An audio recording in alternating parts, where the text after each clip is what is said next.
ദൈവത്തിന് സ്തുതി. പ്രഭാതകിരണത്തിലേക്ക് സ്നേഹവന്ദനം. ഭാഗം 2126. ഇന്ന് ഒക്ടോബർ മാസം 26-ാം തീയതി. ഈ ആണ്ടിലെ 299-ാമത്തെ ദിവസത്തിലെത്തി. വീണ്ടും ഒരു ഞായർ ദിനമാണ്.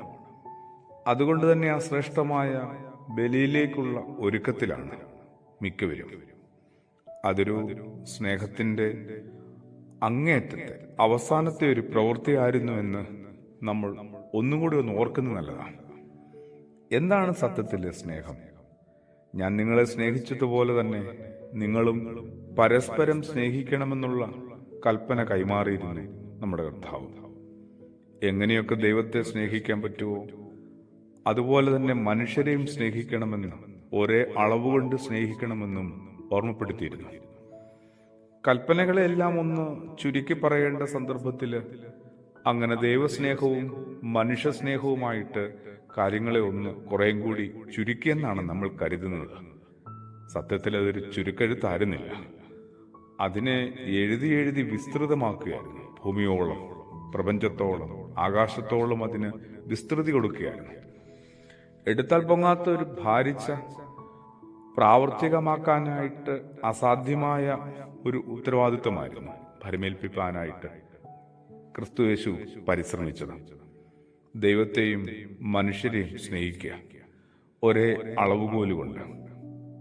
ഒരു നല്ല ഞായറാഴ്ച ആരാധനയ്ക്കായിട്ട് ഒരുങ്ങുന്നതിനിടയിൽ അവനവന്റെ സ്നേഹത്തെ കുറെ കൂടി ഒന്ന് ശുദ്ധീകരിച്ചെടുക്കാനായിട്ട് പറ്റുമോ? എന്തുമാത്രം മലിനതകളുണ്ട് അതിനകത്ത്, എന്തുമാത്രം വീഴ്ചകളും പോരായ്മകളുമുണ്ട്. ഇടർച്ചകളുടെ ഇരുട്ട് പിടിച്ചു കിടക്കുന്ന ഓരോ മനുഷ്യന്റെയും വിചാരങ്ങളെ സ്നേഹമെന്നാണ് നമ്മൾ തെറ്റിദ്ധരിച്ച് പോയതും പോകുന്നതും. ഇതൊന്നും ആയിരുന്നില്ല ശരിയായ സ്നേഹമെന്ന് ഒന്ന് തിരിച്ചറിയാനെങ്കിലും നമ്മൾ ഇത്തിരി ഒന്ന് മെനക്കെടണ്ടേ?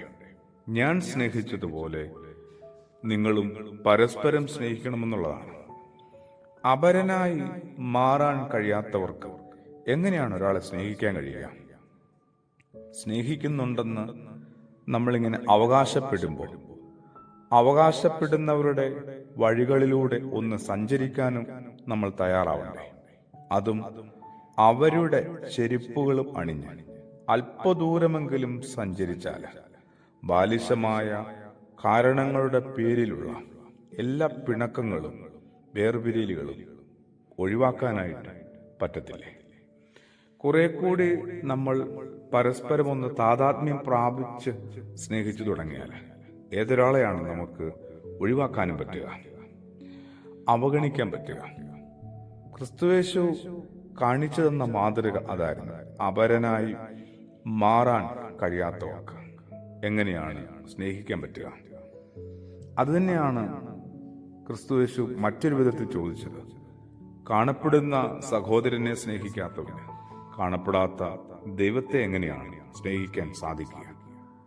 പ്രാർത്ഥനയോടുകൂടി ആമേൻ.